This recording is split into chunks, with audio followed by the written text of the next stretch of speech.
We've made it! This is my last algae vlog, vlog 100, the final video in a series that started nearly 2 years ago. Hey, I'm Alyan, and for the very last time, I am once again experimenting with microalgae. It's finally time for the final Experimenting with Microalgae vlog. This has been almost 2 years in the making. It started all the way back on October 22nd, 2023, when I published my first video on fertilizer runoff and how algae could be used to help management. And since then, I've gone through experiments on wastewater treatment, bioreactors, algae blooms, and most recently hanging bags and fertilizer, all the while growing the lab in my basement. Not to mention all the amazing opportunities, awards, and self-created memes along the way. And the numbers have been crazy too. 320 subscribers on YouTube and 52,000 views across all my videos, 3,000 new followers on LinkedIn, and upwards of 117,000 views on there. It's been a crazy journey, but enough of me telling you about it. Let's watch it together. I've put together one sentence from every single vlog I've ever made. Let's go.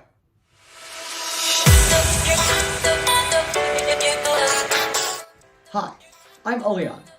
I am a 15-year-old passionate about solving the world's biggest problems. And today, I have a hypothesis. Last time, I learned about the problem I'm trying to solve, fertilizer runoff, and how microalgae can fix it. And today, I'm going to be coming up with what my experiment's gonna... So hopefully now you have a better idea of what a DIY photobioreactor looks like, and what microalgae need to survive and perform photosynthesis. There we have it, a fully working photobioreactor. So, I now officially have started my experiment by growing microalgae in this tube. Here, you can see that the algae are growing pretty well this week. The color in them has definitely gotten darker, and you can see water vapor forming on the sides of the flask, which indicates that they're growing. Bringing that all together, about 25 by 10 tubes of microalgae, which adds up to 250 milliliters of microalgae. Today, I am opening up my final piece of equipment for this experiment. It is in this box. There is a check with the grant. You can see it's all nice and signed. We're putting these algae into these bioreactors for the first time. Today, I am at a very real-life wastewater treatment plant. And now I'm going to shake them for a minute. And I'm really excited about this data. It's super awesome to see that the microalgae are actually doing what they're supposed to be doing. So then, I put both of these samples into a centrifuge. I turned on the oven, which happened to be an old toaster oven actually, up to 80 degrees Celsius, which is the optimal temperature to bake essentially the microalgae at. The day has finally come. I am starting round 2 of my... Today, I am showing you how my new nitrate test kit works. I actually haven't done a proper lab tour since I started the experiment. I decided to recreate a meme myself, the one Drake meme. Check it out. Today, I have a new phosphate kit to work with. Let's go on a journey and see how wastewater is treated around the world. I am back in the lab today, and I have actually been here for the past hour and a half just testing samples from our experiment. So my experiment is done. I collected the final samples last week, but I'm in no way done with my lab, and I'm excited to announce that I will be going to the Canada-wide Science Fair this year, as you can see on this card. So today, I am planning for the next phase of my experiment.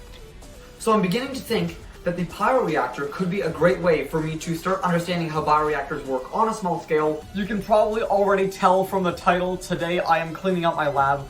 Honestly, my lab is a bit of a mess right now.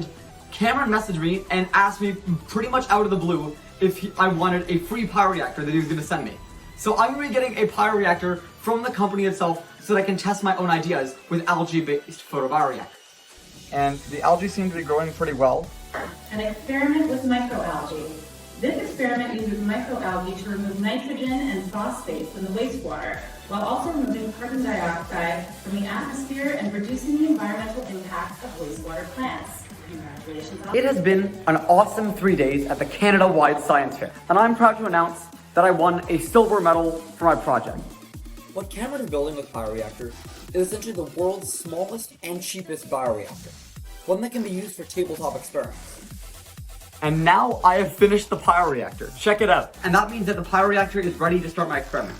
This week, I attended the 2024 Villars Symposium, a conference in Switzerland bringing together the top climate and systems thinking experts along with youth from around the world. So, I have now added all my algae into this bioreactor, and my next step is to go code up the bioreactor for this experiment. My goal with this experiment is to build and optimize a cheap bioreactor. But why do we need bioreactors in the first place? Now, I will admit this whole algae swap is a bit of a setback, and it's going to delay my experiment by a bit. But honestly, that's just what experimenting is about. It's about trying new things, and when you fail, and you have to figure things out as. So there you have it. This is a system I've built to cultivate my algae over the long run. It's got everything the algae need to grow inside, and as you can see, they are nice and green. So there we go. First experiment with the bioreactor, check. Awesome growth in my cultivation chamber, double check. So because I can't be in my lab today, I thought I'd go on a hunt for algae all across Newfoundland. My goal with all this experimentation has been to develop a bioreactor that is 10 times better and cheaper than anything we have today for algae. The best possible color for growing algae is red. I was wondering, how do these aquarium bubblers actually work? So I did what I did best and decided to take this thing apart. When I plug in the air bubbler to the bioreactor, there is bubbles coming through that tube that will supply the algae with all the air that they need. In some combination, those modifications work. The algae, as you can see, are nice and green. I just found out that the bioreactor I've been working with for the past 3 months is actually customized and a light intensity initially of 5. And I'm gonna hit enter on that, and it's running. It's time for another round of algae research summaries. Today's topic, algae bloom. It has been a whole year since I started this vlog series. A whole year of posting videos every week. A whole year of experimenting with microalgae. Showing that if nothing were done to stop the algae bloom, the cost of the economy per year could be at least $272 million and as large as $297 million. These algae are dead. They've been dead for a while actually. This week, I researched what seems to be one of the few ways we have to feasibly mitigate algae bloom. Modified clay. You might even remember this diagram of how it works, and how it's basically a big algae magnet. I've neglected a pretty important question. What actually are the algae causing these blooms? It's time to get down to building a real solution. And today, I'm going to start buying materials for my first algae bloom project. So it's pretty clear that Microcystis aeruginosa is the cyanobacterium I need to be focusing on. 3, 2, 1. And now, I'm just going to mix these two together.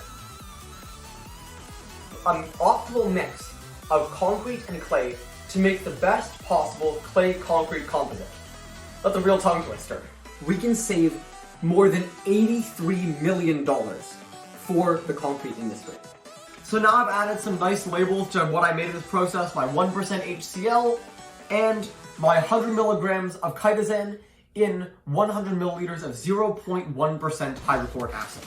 With these two questions, and the experimental plan to go with them, I'm ready to test if this idea is scientifically viable. In customary tradition, as I did when I built my first bioreactor, I gotta put it in rainbow mode. And yeah, it's kind of just crumbling apart now. I've gotten to oh, there we go. Here it is. A vial of nice green algae. And like it says on the vial, this is Microcystis aeruginosa. If we compare them side by side, this one's a lot lighter. And I'm not entirely sure why. And as you can see here, after a few minutes, all of the algae have been pulled to the bottom of the vial, leaving the upper water completely clear. Even with me pushing my hardest on this clamp, I could not get this concrete circle to break. It's insane how much force this withstands. A screw is kind of like a spring. There.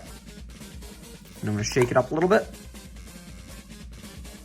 And then I'm going to put the cap back on and transfer it over to the bioreactor right here. Drop it in there. Oh, the cap fell off. Today, after almost 3 months of experiments, I'm going to be getting the final results of my algae bloom project. What did I win at the science fair? So I'll start off, I've managed to win second place across the senior category, and last but not least, I was selected to return to the Canada-wide science fair representing Team Ottawa. This summer, I'm going to be running what's probably been the biggest project of my basement lab career. We need 10.74 liters of N-scintillans culture to replicate a light bulb. Sodium algae is actually not at all related to algae. It's a substance that when mixed with other things turns the whole liquid more gelatinous. Kind of like algae jello. I'm seeing this theme of using algae to replace stuff around my house. Hey, I'm Olian, and today I'm here at Queen's Park for the Ingenious Plus Regional Innovation Competition Awards ceremony. For my final project, I will be building an at-home, algae-based carbon capture, water treatment, and fertilizer production system. I'm starting a project to build an algae biorefinery in my basement. So, I'm gonna seal up this bag here. Oh! So, the tubing fell out. I'm gonna drain the water back out into the beaker and I'm gonna try again. I'm super proud to announce that I won a gold medal for my project, placing me in the top 10 senior projects at the fair. Today, I'm going to be using my pee to grow algae. I promise it's not as weird as it sounds. Alright, the algae are in the bag, the nutrients are in the bag, the air can go in the bag, the bubbler is here, so now all that's left is to hang the bag.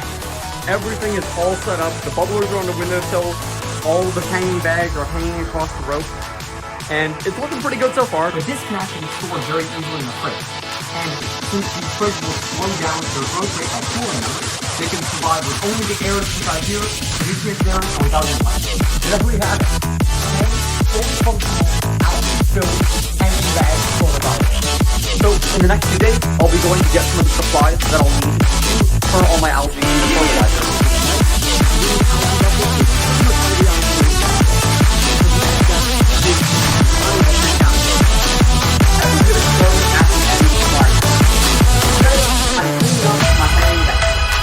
Go quite according to plan.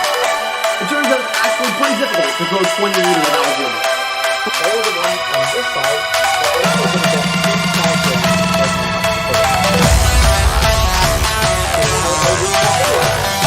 When I put it on a scale, I got almost 10 grams of fertilizer.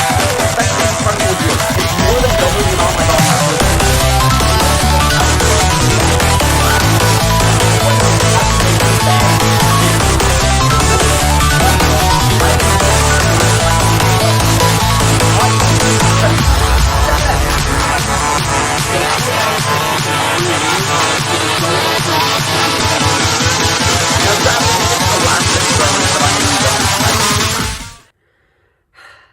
What a ride. Now, we've looked at the past of this series, but what about the future? Making videos every single week for almost 2 years was one of the biggest and most consistent commitments I've ever made. It required me to be constantly thinking about content for the next week, making sure I had experiments running every day to have something to talk about every Friday. And I loved every moment of it, even the stressful ones. But it was also one of the hardest things I've ever done. Now, I've mentioned it before, but if you didn't know already, I'm moving to university in less than 2 days. And sadly, I can't bring my basement lab with me. Which means I simply won't have the experiments running to keep making actually interesting videos every week. But that doesn't mean this is the end of my channel. In fact, I'm kind of excited to move on, because I've had a lot of ideas for non-algae related experiments for a while now. But it'll take me a bit for them to get set up, and I probably won't be able to work on them as consistently enough to start another vlog series. Instead, for now, I'm planning for one long-form video a month of an entirely new mini experiment each time, taking you from start to finish on the whole experiment, as opposed to the little progress pieces I had in my vlog series.